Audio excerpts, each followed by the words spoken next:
টাঙ্গাইলের কালীহাতিতে ট্রেনে কাটা পড়ে প্রাণ গেল 5 জনের।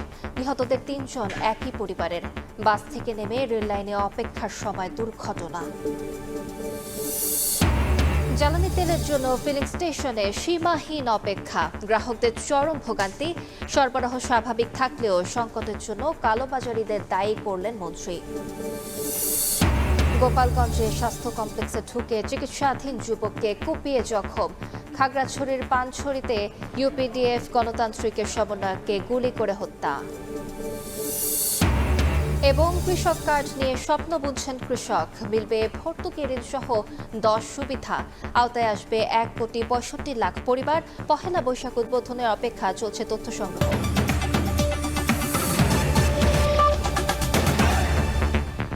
স্বাধীনতা যুদ্ধে জিয়াউর রহমানের অবদানকে অতীতে খাটো করার অপচেষ্টা হয়েছে উল্লেখ করে প্রধানমন্ত্রী তারেক রহমান বলেছেন, শহীদ জিয়ার অনবদ্য ভূমিকা লুকানোর সুযোগ নেই। বিএনপি আয়োজিত স্বাধীনতা দিবসের আলোচনায় তিনি বলেন, অতীতকে ভুলে যাওয়া যাবে না, কিন্তু বেশি চর্চা হলে সমৃদ্ধ ভবিষ্যৎ বাধাগ্রস্ত হতে পারে। স্বনির্ভর দেশ গড়তে ঐক্যবদ্ধভাবে কাজ করার অঙ্গীকার করেন সরকার প্রধান। আহমেদ সালেহিনের রিপোর্ট। এক সাগর রক্তের বিনিময়ে যারা বাংলার স্বাধীনতা এনেছিলেন তাদের আত্মত্যাগ স্মরণে আলোচনা সভার আয়োজন করে বিএনপি। রাজধানীর ইঞ্জিনিয়ার্স ইনস্টিটিউশন মিলনায়তনে এই আয়োজনে উপস্থিত হন শিক্ষক, বুদ্ধিজীবী ও রাজনৈতিক নেতারা। স্বাধীনতা যুদ্ধে শহীদদের আত্মত্যাগ স্মরণ করে মুক্তিযুদ্ধ পরবর্তী দেশের সার্বভৌমত্ব ও গণতন্ত্র রক্ষায় শহীদ রাষ্ট্রপতি জিয়াউর রহমান এবং বিএনপির ভূমিকা তুলে ধরেন আলোচকরা।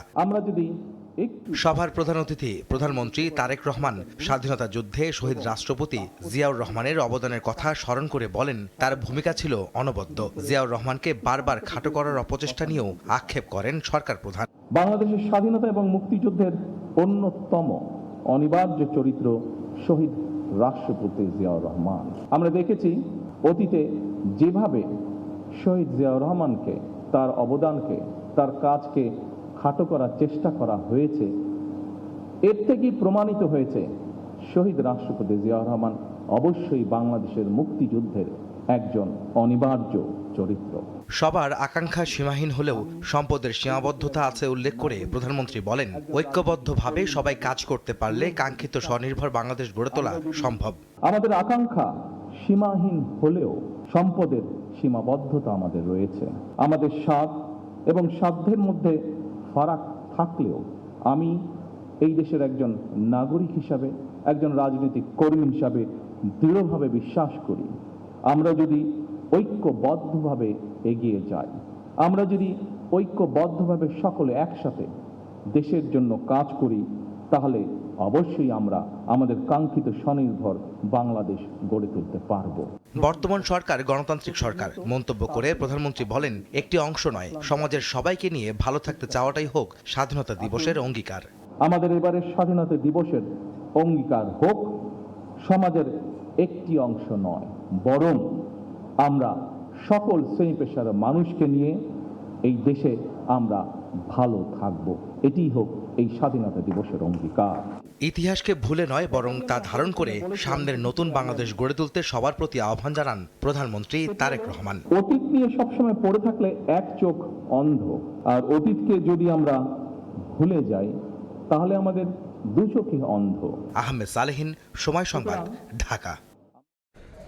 এদিকে একই অনুষ্ঠানে স্বরাষ্ট্রমন্ত্রী সালাউদ্দিন আহমদ বলেছেন, সবার আগে ৭১, এর সঙ্গে অন্য কিছু মেলানো যাবে না। আর দালিলিকভাবে প্রমাণিত জিয়াউর রহমানের ঘোষণায় স্বাধীনতা যুদ্ধ শুরু হয়েছিল। এলজিআরডি মন্ত্রী মির্জা ফখরুল ইসলাম আলমগীর বলেন, ৭১-এ যারা স্বাধীনতা চায়নি সেই অপশক্তি আবারও মাথাচাড়া দিয়ে উঠছে। কিছু কালোবাজারি তেল নিয়ে সরকারের ভাবমূর্তি নষ্টের চেষ্টা করছে বলে মন্তব্য করেন অর্থমন্ত্রী আমির খসরু মাহমুদ চৌধুরী। সংবিধানের প্রস্তাবনায় ২৪ এবং ৭১ একার সাথে দেওয়ার জন্য প্রস্তাব করেছিলেন। সেই বন্ধুদের উদ্দেশ্যে বলছি, ৭১ কখনো অন্য কোন ইতিহাসের সাথে মিলবে না। বাংলাদেশের সবচেয়ে গৌরবজনক অর্জন বাংলাদেশের স্বাধীনতা। মানুষের মধ্যে একটা প্রেমিক কাজ করছে, এটা করতে দেওয়া যাবে না। প্রতিনিয়ত যে তেল আগে সাপ্লাই হতে এখনো তাই হচ্ছে, তার চেয়ে বেশি হচ্ছে, কিন্তু কিছু কালোবাজারি এটাকে নষ্ট করে দিচ্ছে। তারা অতিরিক্ত তেল নিয়ে কালোবাজারে বিক্রি করছে এবং সরকারের ভাবমূর্তি ক্ষতি করার চেষ্টা করছে। যারা সেদিন পাকিস্তান হানাদার বাহিনীকে সহযোগিতা করেছিল, যারা সেদিন আমাদের ভাইদেরকে হত্যা করতে সহযোগিতা করেছিল, যারা আমাদের মা বোনদের সম্ভ্রম নষ্ট করতে সহযোগিতা করেছিল, তা আজকে আবার নতুন চেহারায় নতুন ভাবে আপনার হাজির হয়েছে। বন্ধুগণ, এটা আমাদেরকে সাবধান থাকতে হবে। টাঙ্গাইলে ট্রেনে কাটা পড়ে প্রাণ গেছে 5 জনের। রাত 8টার দিকে কালীহাতের ধলাটেঙ্গর এলাকায় এই ঘটনা ঘটে। রেলওয়ে পুলিশ জানায়, ঢাকা যাওয়ার পথে বাসের তেল শেষ হওয়ায় নেমে পড়েন বাসটির যাত্রীরা। এ সময় কয়েকজন যাত্রী ঢাকা টাঙ্গাইল যমুনা সেতু মহাসড়কের পাশের রেল লাইনে গিয়ে বসেন। হঠাৎ সিরাজগঞ্জ এক্সপ্রেস ট্রেনটি সেখানে এসে পৌঁছলে কাটা পড়ে এক শিশু, 2 নারী ও 2 পুরুষ। পরে ঘটনাস্থল থেকে তাদের মরদেহ উদ্ধার করা হয়। নিহতদের 3 জন একই পরিবারের বলে ধারণা করা হচ্ছে।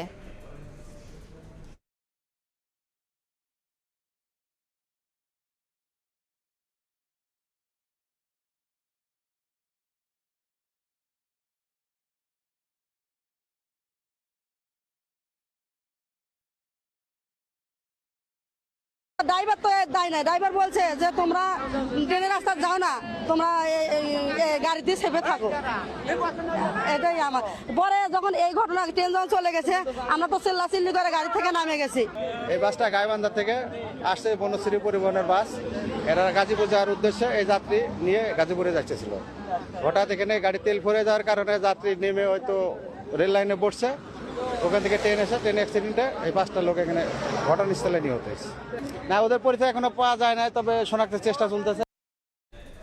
এই মুহূর্তে ঘটনাস্থলে আছেন সহকর্মী কাদির তালুকদার। বিস্তারিত জানবো তার কাছে। কাদির, বিস্তারিত জানাবেন। টাঙ্গাইলের কালিহাতী উপজেলার ধলাটেঙ্গর এলাকায় ট্রেনে কাটা পড়ে একই পরিবারের 3 জন সহ মোট 5 জন নিহত হওয়ার ঘটনা ঘটেছে। মূলত উত্তরবঙ্গের যে উত্তরবঙ্গ থেকে মূলত একটি যাত্রীবাহী বাস তারা রিজার্ভ করে নিয়ে আসছিলেন। তারা সবাই গার্মেন্টস শ্রমিক ছিলেন। তারা গাইবান্ধা থেকে মূলত তারা ঢাকার উদ্দেশ্যে রওনা হয়েছিলেন। ঠিক আমরা পুলিশের সাথে কথা বলে যে বিষয়টি নিশ্চিত হয়েছি, সেটি হচ্ছে টাঙ্গাইলের যে জায়গাটি ধলাটেঙ্গর এলাকায় পৌঁছালে হঠাৎ করে গাড়ির তেল শেষ হয়ে যায়, যে কারণে আসলে এখানে গাড়িটি থেমে যায়। থেমে যাওয়ার পরেই যাত্রী যারা রয়েছে সেই যাত্রীরা আসলে এই মহাসড়কের পাশেই ট্রেন লাইন, সেই ট্রেন লাইনে তারা অপেক্ষা করতে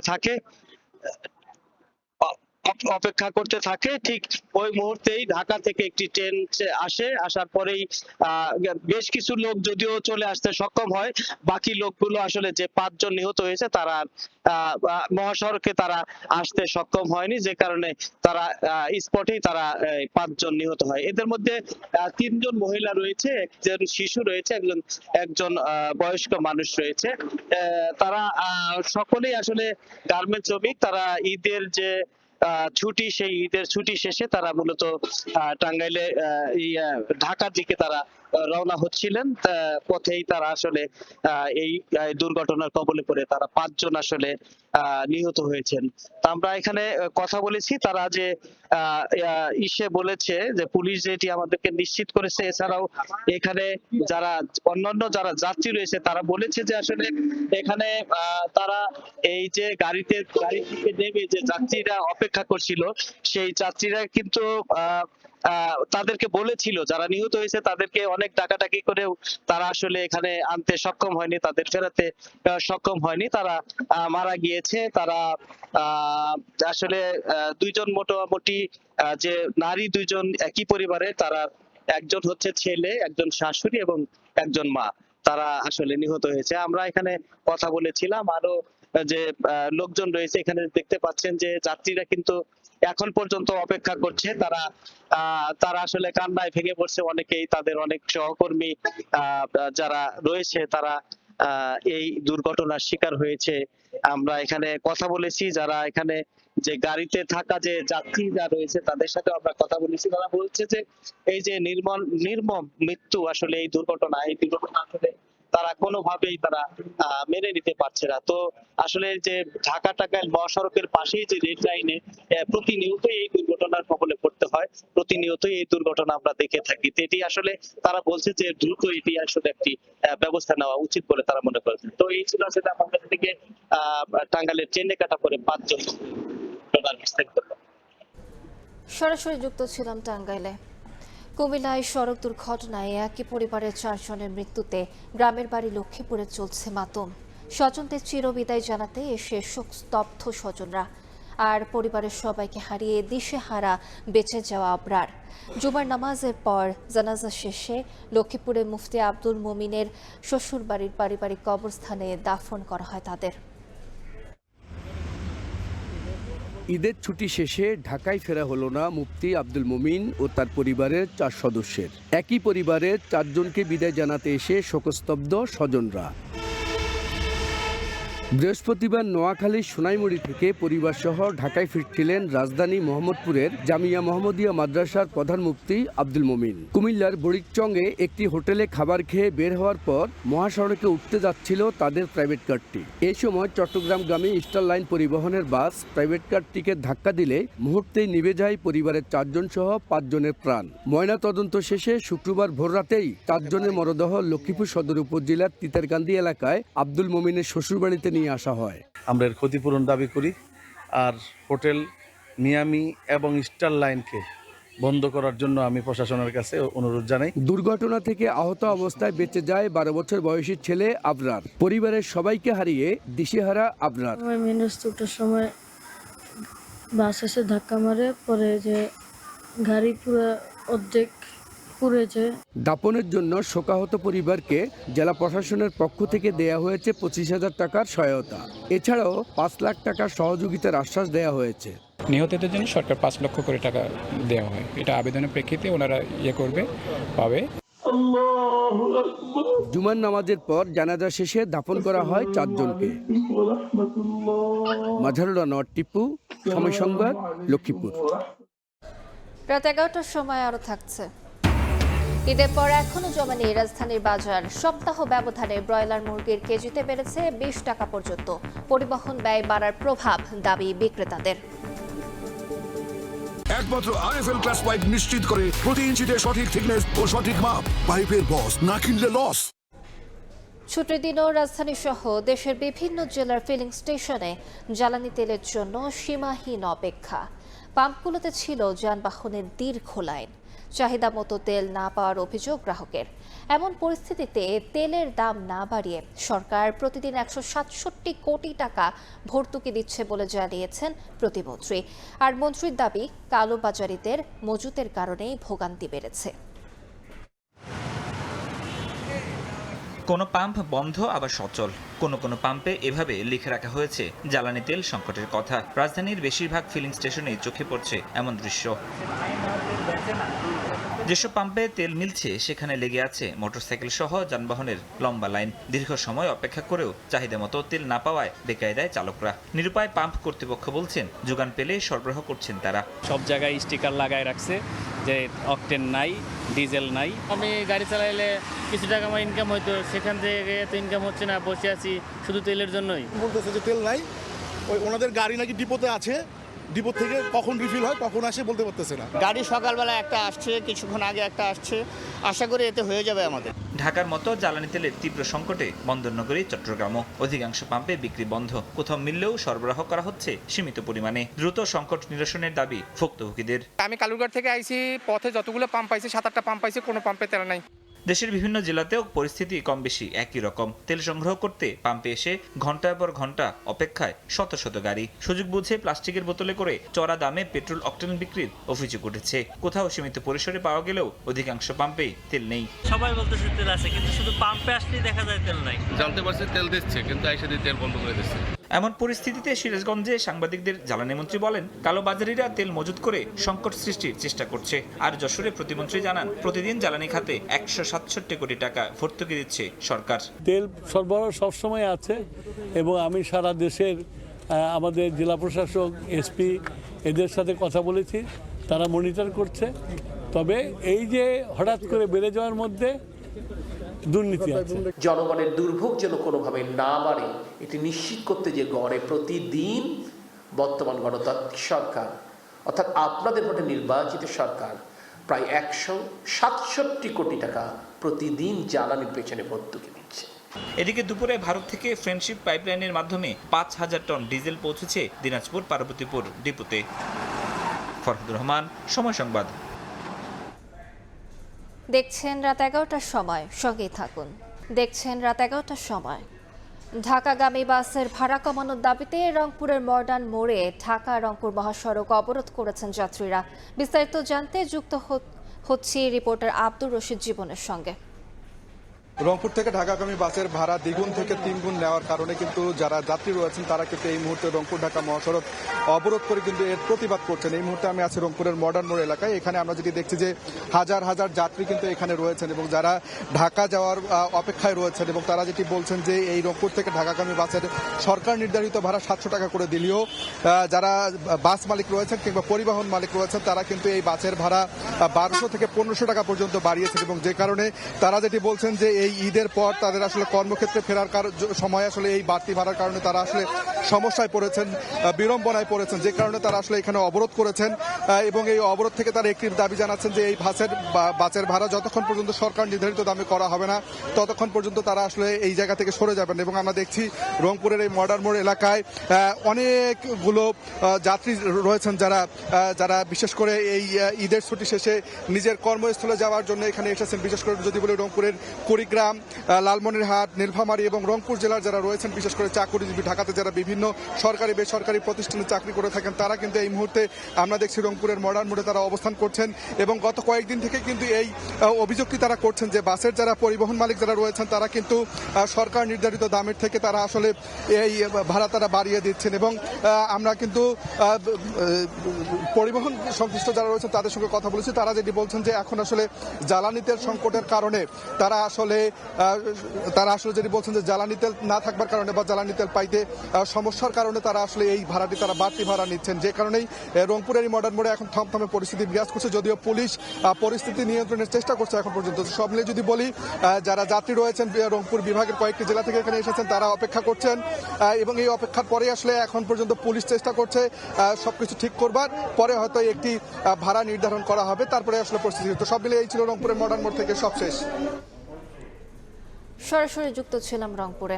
গোপালগঞ্জের কোটালীপাড়া উপজেলা স্বাস্থ্য কমপ্লেক্সে ঢুকে চিকিৎসাধীন যুবককে কুপিয়ে জখমের অভিযোগ উঠেছে প্রতিপক্ষের বিরুদ্ধে। স্থানীয়রা জানান জমি সংক্রান্ত বিরোধ নিয়ে দীর্ঘদিন ধরে চাচা পান্না বিশ্বাসের সঙ্গে রাসেলের পরিবারের দ্বন্দ্ব চলছিল। এর জেরে বৃহস্পতিবার রাতে পান্নার লোকজন রাসেলকে মারধর করেন। পরে শুক্রবার সকালে আহত অবস্থায় রাসেলকে কোটালীপাড়া উপজেলা স্বাস্থ্য কমপ্লেক্সে ভর্তি করা হয়। EDF Aluminium. We define possibilities. রাত 11টার সময় আরও থাকছে। ট্রাম্পের হুমকি উড়িয়ে দিল ইরান। খোলার বদলে হরমুজ প্রণালীতে যুক্তরাষ্ট্র ইসরায়েলের মিত্রদের জাহাজ চলাচল পুরোপুরি বন্ধ ঘোষণা, পাল্টাপাল্টি হামলা অব্যাহত। আরএফএল ওয়াটার পাম্পের রোটর এখন আরও উন্নত আর বিদ্যুৎ সাশ্রয় হয় 20% পর্যন্ত। এবার বাণিজ্যের সংবাদ।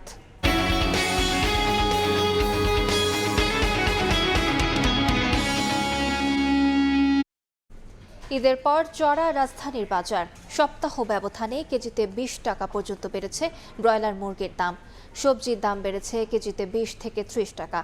ব্যয়ের চাপে ক্রেতার নাভিশ্বাস উঠলেও বিক্রেতা বলছেন জ্বালানির সংকটে পরিবহন খরচ বৃদ্ধির মাশুল গুনতে হচ্ছে তাদের। বেশ ফাঁকা রাজধানীর কারওয়ান বাজার। ঈদের লম্বা ছুটির পর নগর জীবন ব্যস্ত হতে শুরু করলেও এখনো বাড়েনি ক্রেতা সমাগম। দোকানও বন্ধ, মালের দামও বেশি, তরিতরকারির দামও বেশি, অনেকটাই বেশি, নিয়ন্ত্রণের বাইরে আর কি। ঈদের পরে তো বেচা কিনা একবারই নাই। যদি মাল কিনে 20 কেজি 5 কেজি বেচা যায়, 15 কেজি। তবে এই ঢিলেঢালা বাজারেই বেশিরভাগ সবজির দাম বেড়েছে কেজিতে 20 থেকে 30 টাকা, যা চাপে ফেলেছে ক্রেতাদের। বাজারে লোক কম কিন্তু জিনিসের দাম বেশি। ঈদের তো বন্ধ না, এই কারণে 2 টাকা বাড়ছে কেজিতে। এই বাজার থাকবো না, তো দাম কমতাছে, আগের দামে আয়া পড়বো। সাপ্তাহিক ছুটির দিন শুক্রবার সকালে সবজির বাজার থেকে মুরগির দোকানে যেতেই দাম বৃদ্ধির আঁচ যেন বেড়ে গেল আরও খানিকটা। কেজিতে 20 থেকে 100 টাকা পর্যন্ত বেড়েছে সোনালী, ব্রয়লার, দেশি মুরগির দাম। তেলের কারণে অনেক গাড়ি আপনি 10,000 টাকা টিপ 30,000 টাকা রাজি হয় না আসাল্লাহ, এই টাকাটা কিন্তু আপনি মুরগির গায়ে উপরে উঠে। সবজির দামটা মোটামুটি থাকলেও মাংসের দাম কিন্তু অনেক চড়া। দাম বৃদ্ধির কারণ হিসেবে বিক্রেতারা জানান, জ্বালানির সরবরাহ সংকটে পরিবহন খরচ বেড়ে যাওয়ায় চাপ পড়েছে ভোক্তার কাঁধে। চিংড়ি মাছ হলো 800-1000 টাকা কেজি, ঈদের আগে একটু কম ছিল, এখন একটু বেশি মনে হচ্ছে। দাম হচ্ছে থেকে এখন বর্তমানে মাছ আসতেছে না, আসলে আপনি দাম কমিয়ে দেব। বাজার ঘুরে দেখা গেল সবজি মুরগির দাম বৃদ্ধির পাশে মাছ বাজারও রয়েছে ঊর্ধ্বমুখী। তোফাজ্জল হোসাইন, সময় সংবাদ, ঢাকা। দেখছেন রাত 11টার সময়, সঙ্গেই থাকুন। দেখছেন রাত 11টার সময়। বিএনপি সরকারের প্রতিশ্রুত কৃষক কার্ড নিয়ে স্বপ্ন বুনছেন কৃষকরা। যে কার্ডের আওতায় দেশের 1,65,00,000 কৃষক পরিবার প্রাথমিকভাবে পাবেন ভর্তুকি, ঋণ, ন্যায্য মূল্যে উপকরণ ও সেচ সুবিধা সহ 10 ধরনের সুবিধা। প্রায় 40 বছর ধরে কৃষি কাজ করেন কেরানীগঞ্জের জয়নাল মিয়া। পারিবারিক সূত্রে কৃষিকেই পেশা হিসেবে বেছে নিয়েছেন। আগাগোড়া কৃষিকাজকে ধারণ করা এই কৃষক এত বছরেও পাননি সরকারি কোনো সুবিধা। রয়েছে অভিযোগও। পায় ওই যে যারা ওই যে মেম্বার থেকে কিছু লোকেরা মেম্বার দেয়, সরকারের কোনো অনুদান আমাদের কাছে আসে না। জয়নাল বা আব্দুল্লাহের মতো কৃষকরা এবার আশায় বুক বেঁধেছেন বিএনপি সরকারের নির্বাচনী ইস্তেহারে দেয়া প্রতিশ্রুত কৃষক কার্ড নিয়ে। সরাসরি যদি চাষির হাতে দেয় তাহলে মনে করেন যে চাষিরা কিছু করতে পারবো। কৃষি খাতে সরকারি ভর্তুকি, ঋণ ও প্রণোদনার মতো সুবিধা কৃষকের কাছে সহজে পৌঁছে দিতে আসছে 1 বৈশাখ কৃষক কার্ড বিতরণের উদ্বোধন করবেন প্রধানমন্ত্রী তারেক রহমান। কৃষি সম্প্রসারণ অধিদপ্তরের তথ্য অনুযায়ী ন্যায্য মূল্যে কৃষি উপকরণ, সরকারি ভর্তুকি, প্রণোদনা, ন্যায্য মূল্যে সেচ সুবিধা সহ কার্ডের আওতায় প্রাথমিকভাবে 10 ধরনের সুবিধা পাবেন কৃষক। দেশের 10টি উপজেলার 10টি কৃষি ব্লকে পরীক্ষামূলকভাবে তথ্যপদ্য সংগ্রহের কাজ চলছে। কৃষি অর্থনীতিবিদরা বলছেন, সঠিকভাবে এই কার্ড বিতরণ হলে বাড়বে খাদ্যসহ কৃষি পণ্যের উৎপাদনশীলতা। কৃষকের উৎপাদনের ক্ষেত্রে যে প্রতিবন্ধকতা, সেই প্রতিবন্ধকতা দূর হবে বলে আমরা আশা করি। কৃষকদের ডিজিটাল ডেটাবেজ, স্বচ্ছ যাচাই বাছাই প্রক্রিয়া, কঠোর তদারকি এবং ভর্তুকি বিতরণে জবাবদিহি নিশ্চিতের পরামর্শও দিচ্ছেন বিশ্লেষকরা। বিশেষজ্ঞরা বলছেন, এই উদ্যোগ সঠিকভাবে বাস্তবায়ন করা গেলে এ সকল কৃষকদের মর্যাদা বাড়ার পাশাপাশি কৃষি হয়ে উঠবে প্রযুক্তি নির্ভর ও লাভজনক। সব মিলে কৃষক কার্ড কৃষির আধুনিকায়ন ও খাদ্য ও নিরাপত্তার অগ্রগতির পথে নতুন নাম হতে যাচ্ছে। ফরহাদুর রহমান, সময় সংবাদ, কেরানীগঞ্জ, ঢাকা।